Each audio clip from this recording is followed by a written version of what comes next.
السلام علیکم ناظرین، میں حکیم مسرور احمد خان آپ کی خدمت میں پھر ایک بار حاضر ہوں اور امید کرتا ہوں کہ آپ بھی خیریت سے ہوں گے۔ تو دوستو، آج کا جو ہم نے موضوع لیا ہے وہ لیا ہے بواسیر مسے۔ تو میرے پاس کمنٹ بہت سارے آئے اور لوگوں نے پوچھا بھی کہ بواسیر سے بہت پریشان ہے۔ اصل میں نے یہ دیکھا ہے کہ میرے پاس بہت سارے مریض آئے جو 20-25 سال پرانے بواسیر کا علاج کرا رہے تھے، اور جب میں نے ان کی نبض دیکھی تو نبض دیکھ کے میں نے بتایا کہ بھئی تمہارے خاندان میں سے کسی کو بواسیر نہیں ہو سکتی۔ تو وہ کہنے لگے ایسے کیسے ہو جائے گا، ہمارا 25 سال سے بواسیر کا علاج چل رہا ہے اور ہم بہت پریشان ہیں۔ میں نے کہا بھائی تمہیں بواسیر نہیں ہے، تمہارا مزاج جو ہے وہ اعصابی ہے، ٹھنڈا ہے، تو اس مزاج میں کبھی بواسیر نہیں ہوتی۔ بواسیر کے لیے دو مزاج ہونا لازمی ہے، ایک ہوتی ہے بادی بواسیر اور ایک ہوتی ہے خونی بواسیر۔ اب دونوں کی علامات کیا ہیں، دونوں کی وجوہات کیا ہے، یہ کیوں ہوتی ہے اور اس میں کیا کیا پریشانی پیدا ہوتی ہے۔ بات کرتے ہیں پہلے بواسیر بادی پہ۔ تو بادی بواسیر جو ہوتی ہے یہ سردی اور خشکی یعنی کہ وات والے مزاج کے اندر یہ لاحق ہوتی ہے، اور جب یہ ہوتی ہے تو اس کے اندر جسم کے اندر اکڑاؤ، پیشاب کا رنگ صبح ہلکا پیلا،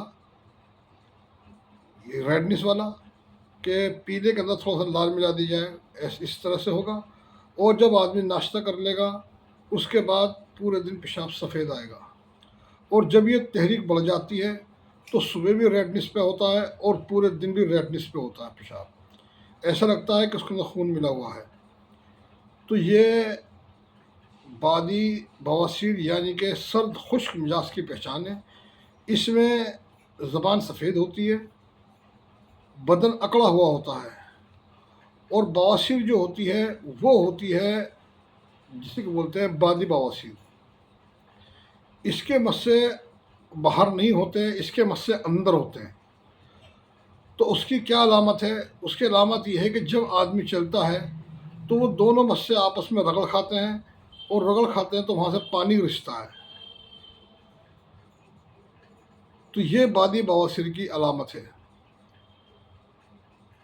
اور خونی بواسیر میں تو آپ سب جانتے ہی ہیں کہ مسے باہر ہوتے ہیں، ان میں خون بھرا ہوا ہوتا ہے، اس میں ہاتھ لگانے سے درد چیز ہوتی ہے، اور اس قدر تکلیف ہوتی ہے اس کے اندر کہ اگر بندہ اس پہ بیٹھ نہیں سکتا، جلدی سے موٹر سائیکل نہیں چلا سکتا، سائیکل نہیں چلا سکتا، کسی وہیکل پہ نہیں بیٹھ سکتا، صرف کسی گدے پہ یا اکڑو بیٹھ سکتا ہے یا پھر کروٹ سے بیٹھے گا، کیونکہ مسے موٹے موٹے ہوتے ہیں، اس میں چیز چپک ہوتی ہے، تو اس وجہ سے وہ اس سے بیٹھا نہیں جاتا۔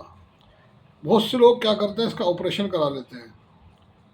تو آپریشن اس کا ممکن ہے، وہ آپریشن سے یہ کچھ دن کے لیے ٹھیک ہو جاتی ہے کیونکہ مسے کاٹ دیے جاتے ہیں، جبکہ یہ مرض جو ہے وہ آنتوں کا ہے، اور آنتوں کا مرض ہونے کے باوجود آپ اس میں مقد کا آپریشن کرا رہے، تو یہ کہاں کی عقل بندی ہے؟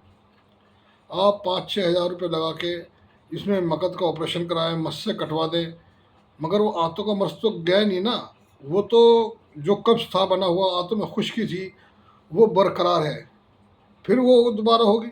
تو اس لیے میں نے لوگوں کو بہت سے کو دیکھا کہ بواسیر جو ہے مسے والی خونی بواسیر، یہ آپریشن کرانے کے بعد بھی بار بار ہو جاتی ہے، اور لوگ باغ اسے سمجھ نہیں پاتے، جبکہ اس کا علاج بہت آسان ہے۔ مسے چاہے کتنے ہوں، کتنا خون آتا ہو، کتنی چیز چپک ہو، انشاءاللہ پہلی خوراک کھانے کے بعد آپ کو اللہ نے چاہا تو آپ کو ریلیف ملے گا، چاہے وہ بادی بواسیر ہے اور چاہے خونی بواسیر ہے۔ تو ان دونوں علامتوں کے اندر میں آپ کو نسخہ دیتا ہوں، الحمدللہ دونوں کی ہی ایک ہی دوا ہے، دونوں بیماریوں کی۔ تو اس میں آپ کو کیا کرنا ہے کہ اس کے اندر آپ کو لے لینا ہے ریٹھے کا چھلکا۔ بازار سے آپ ریٹھا لے لیں، ریٹھا لینے کے بعد اس کا اوپر کا چھلکا اتار لیں۔ بازار سے ریٹھا عام مل جاتا ہے، تو اس کا آپ اوپر چھلکا اتار لیں، اسے خشک کر لیں، دھوپ میں چلے خشک کر لیں۔ اگر کہیں ممالک میں وہ آپ کو سوکھا ہوا نہ ملے، ملائم پن ہو اس کے اندر، تو آپ اسے کیا کریں کہ اسے توے پہ رکھ کے ہلکی آنچ پہ اسے بھون لیں، تو وہ کڑک ہو جائے گا، پھر اسے باریک پیس لیں۔ بالکل باریک پیسنے کے بعد آپ کو اس کا چھلکا لینا ہے 20 گرام، اور پھر ہیرا کشس، ہیرا کشس بازار سے عام سے مل جاتا ہے، بہت سستی چیز ہے، اسے لینا ہے آپ کو 10 گرام۔ ہیرا کشس 10 گرام، اور ریٹھے کا اوپری چھلکا آپ کو لینا ہے 20 گرام۔ دونوں کو الگ الگ باریک کر کے دونوں کو ملا لیں آپس میں۔ اس میں کیا تو آپ 350 mg کیپسول بھر لیں، یا آپ چنے کے برابر گولی بنا لیں، ہلکا سا پانی ڈال کے چنے کے برابر گولی بنا لیں۔ یہ گولی تھوڑی دیر میں سوکھے گی، مگر الحمدللہ جب آپ اسے پہلی گولی کھاؤ گے تو انشاءاللہ اللہ نے چاہا تو پہلی گولی آپ کو 15 سے 20 منٹ کے اندر ریلیف دے دے گی۔ جو آپ کی چیز چبک ہے وہ ختم ہونے لگے گی، جو بادی بواسیر میں کھجلی ہوتی ہے وہ ختم ہونے لگے گی، اور آپ اسے مسلسل 15 دن استعمال کریں تو جس میں مس سے کم ہے، تھوڑے ایک آدھ مسا ہے، چھوٹا موٹا مسا ہے، وہ 15 دن میں ختم ہو جاتا ہے۔ اور اگر مس سے زیادہ ہیں اور موٹے موٹے ہیں تو آپ اسے لگاتار 1 مہینے استعمال کرائیں، اور گھس کے یہی گولی اس کے اوپر لگائیں مسوں پہ۔ انشاءاللہ ثم انشاءاللہ یہ آپ کی مسئلہ بالکل ختم ہو جائے گا جڑ سے۔